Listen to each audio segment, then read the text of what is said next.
Hello, my name is Andy and I am the village idiot, and a man with a car and a GoPro and an unhealthy amount of time on my hands.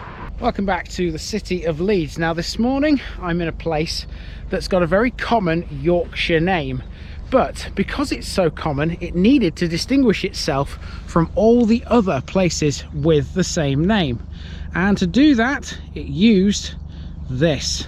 This is the River Aire, which we've seen countless times before. Welcome to Allerton Bywater.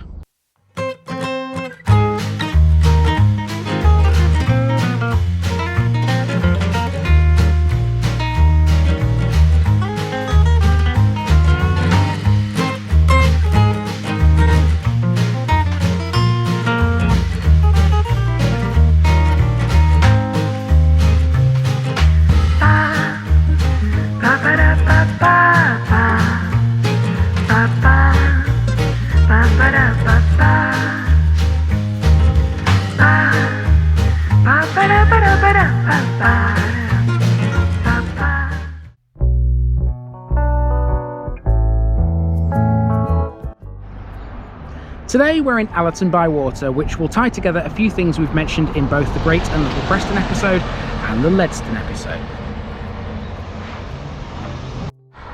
Now my route around Allerton Bywater starts here on Station Road, and obviously usually when you see the words Station Road there was formerly a station, and Allerton Bywater is no exception. The site of the station is literally just down there, and that's where the main walk around is going to end later. Allerton Bywater is not a small place by any stretch of the imagination. Its northernmost extent touches Great Preston, and it follows a diagonal route south along the banks of the River Aire to where it meets Barnsdale Road, which runs alongside the western edge of Ledston. It's defined as a semi-rural village, although recent developments, which we'll talk about, have increased its population to almost 5,000. The population of the civil parish as of the 2011 census was 4,717. Here we're only 2 miles north of the nearest large town, that being Castleford, with the large settlements of Kippax, Garforth and Swillington all within easy reach as well. St Aidan's Nature Reserve borders the village too, to the west. Okay, always helpful to find a map, so I'm going to show you some of the key features of Allerton Bywater using this map. It's not great, as you can see, because it's a bit folded. It's probably got wet over time. Anyway, we're here alongside the River Aire at the moment, and my plan is to walk up here to this little triangular piece, and then all the way along Leeds Road, all the way to the top to here, because that is where the Lines Way runs, and my plan then is just to walk all the way back down the Lines Way to here, and then come around this kind of area towards the old station, which is there, which is where we'll finish. It's a long way, it's about a 2-hour walk. Allerton Bywater is not a small place. This is a place that's known mainly for two main industries, pottery kilns and coal mining, both of which are mentioned on the many local information boards around the village. The river has always played a vital part in Allerton's history too. It had a coal staithe, which we'll see later. Coal is what brought this community together, literally. Allerton Bywater began life as several smaller communities which have all merged together over time to form one continuous urban area. These were mainly old mining villages such as Brigshaw, Hollinghurst and Bowers Row. The name Allerton is first attested in the Domesday Book in various forms. It comes from the Old English word allor, meaning alder tree. It originally meant farmstead of the alder trees. Since Allerton is a common place name in Yorkshire, the name Bywater was added to distinguish it from places such as Chapel Allerton and Moor Allerton. It literally refers to the village's proximity to the River Aire.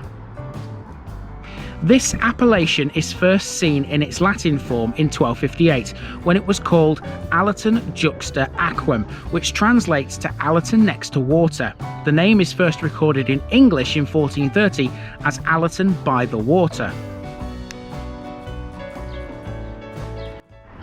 All of these red brick houses here, aren't there? Quite a few of them.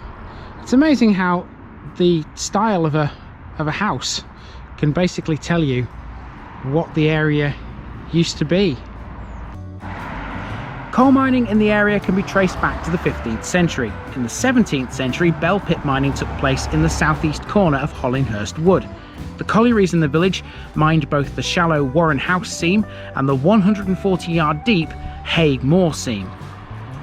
The Allerton Bywater Colliery was the third colliery in the village and operated from 1875 until its closure in 1992. Other pits operated in the neighbouring communities of Hollinghurst and Bowers Row. These included Allerton Main collieries, which were briefly alluded to in the Great Preston episode. These were the Albert and Victoria pits. There was also Lowther Colliery and Allerton Colliery. When Allerton Bywater Colliery closed, 1,060 jobs were lost and millions of tons of coal were abandoned underground. As for pottery, Robinson Brothers operated as earthenware and pottery manufacturers at a premises on Main Street. The brothers, John and Tom, also operated a pottery in Castleford known as 11 Acres Pottery. Examples of their red earthenware flower pots can be found in the Wakefield Museum collections. These days, there's none of that industry left, and remains of any workings are minimal. However, we will get a chance to see some of the parts of this place that were important in times gone by. Modern-day Allerton Bywater clocks a population density of 1,407 per kilometre squared. 98.6% of the residents identify as white British. The average house in this part of West Yorkshire goes up for sale for £171,000.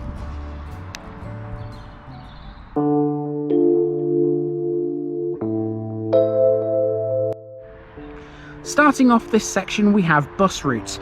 The village is served by 4 Arriva services running between Castleford and Leeds, the 163, 166, 167 and 168. Allerton Bywater has plenty of shops scattered up and down its length. There's way too many to speak about them all individually, but no matter where you live in the village, you're never far from a shop.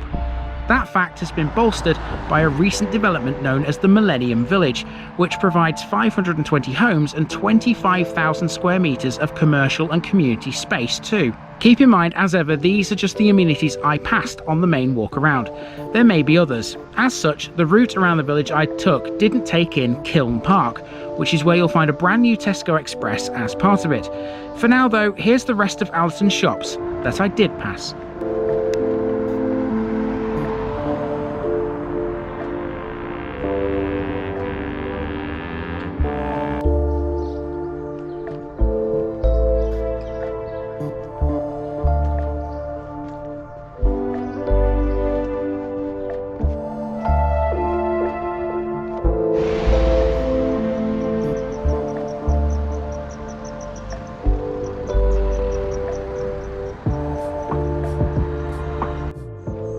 Allerton's main church is St Mary the Less. The foundation stone was laid by Mrs Bland of Kippax Park in 1863 and was consecrated by Bishop Bickerstilt on the 10th of August 1865.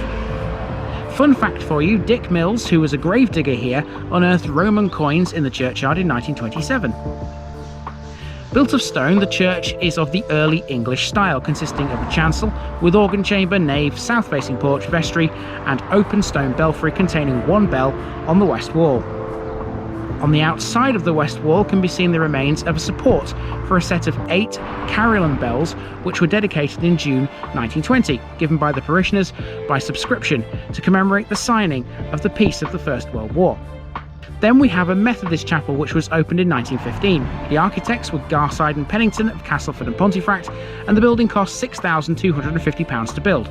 The Sunday school was added and opened on the 17th of March 1931 and was built at a cost of £1,795. On the other side of a small roundabout just after the church as you head towards Leeds, you'll come across Allerton Bywater's primary school. The Grange Nursery provides for the youngest of Allerton Bywater's residents.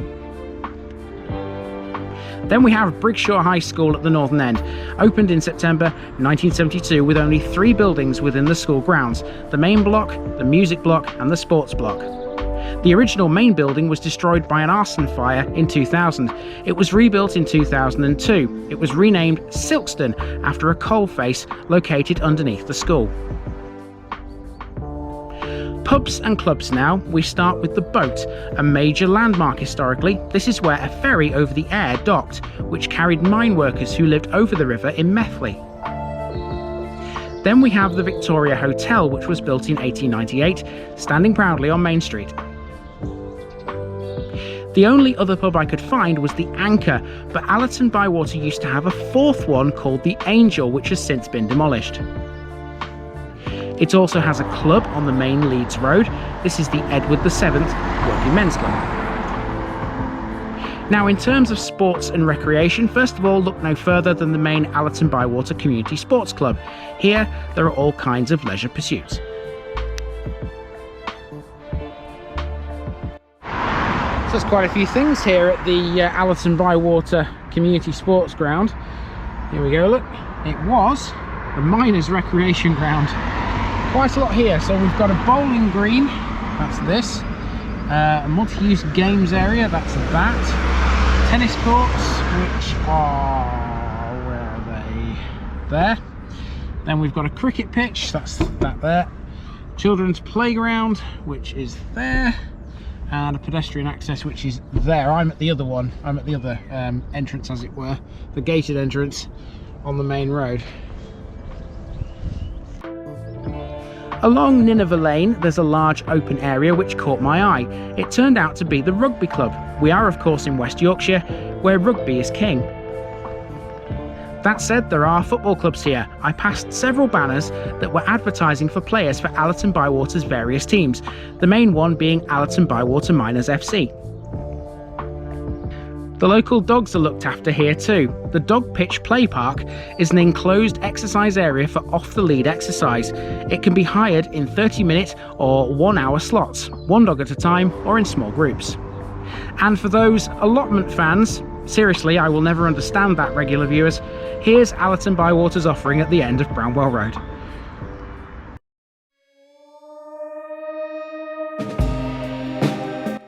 The Village War Memorial adorns a street corner close to the church.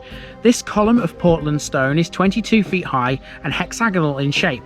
It's crowned with a Maltese cross and it cost £1,000 to build. There's memorials for the coal mines too. The human cost of mining coal was high. At least 99 miners died in the village collieries between 1856 and 1991, including 14 boys under the age of 18. The worst disaster was an explosion in March 1930 which killed 5 men and a pit pony.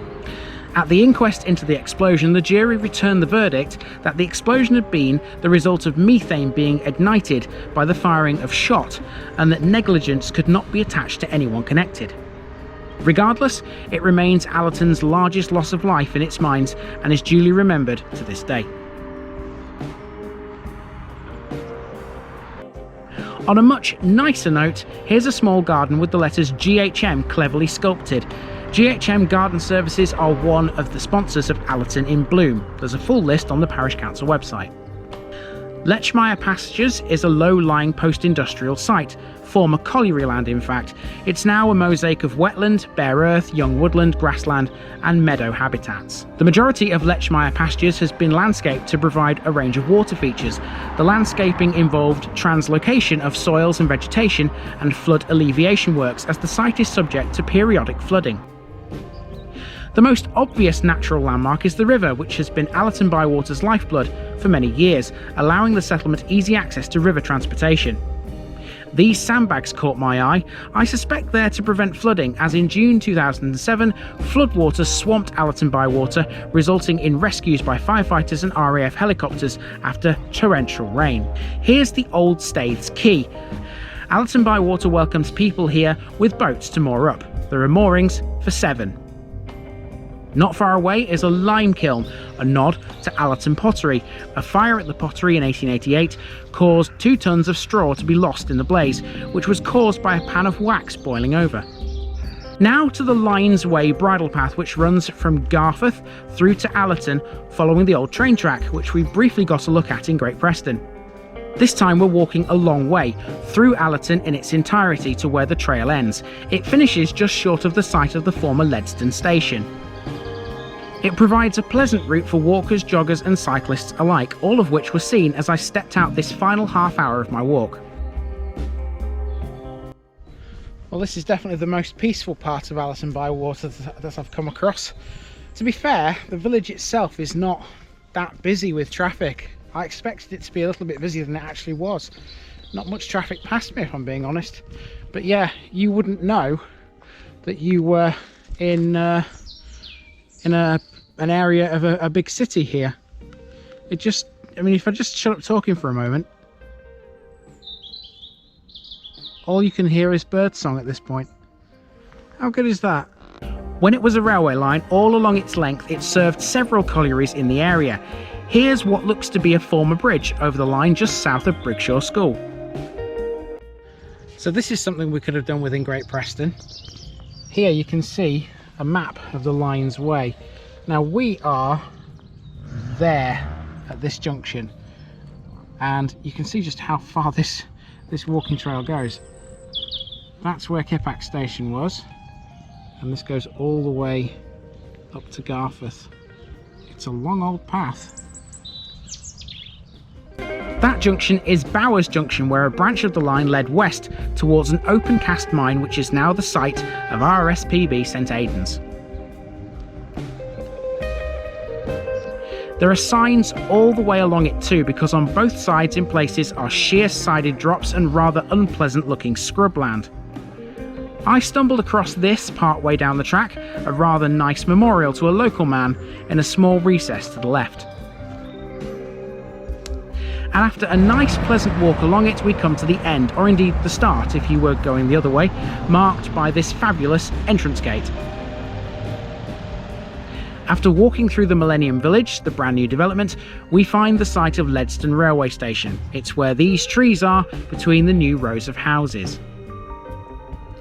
The station opened in 1878 and was closed in 1951. It was noted in the original NER architect's drawings as being Allerton Bywater, but that quickly changed so to avoid confusion with Allerton on the Harrogate to York line. So it's time for you guys to have a picture bit now for Allerton Bywater, and here it comes right now.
So that's about a 2-hour walk around one of the biggest ones I've done so far in Leeds. And the next one I'm going to, thankfully, is a little bit smaller, even though the parish boundaries are actually bigger than Allerton Bywater. The village itself is smaller than this. So yeah, time to move on to that. This has been the parish of Allerton Bywater, and I've been Andy, also known as the Village Idiot, and I'm out.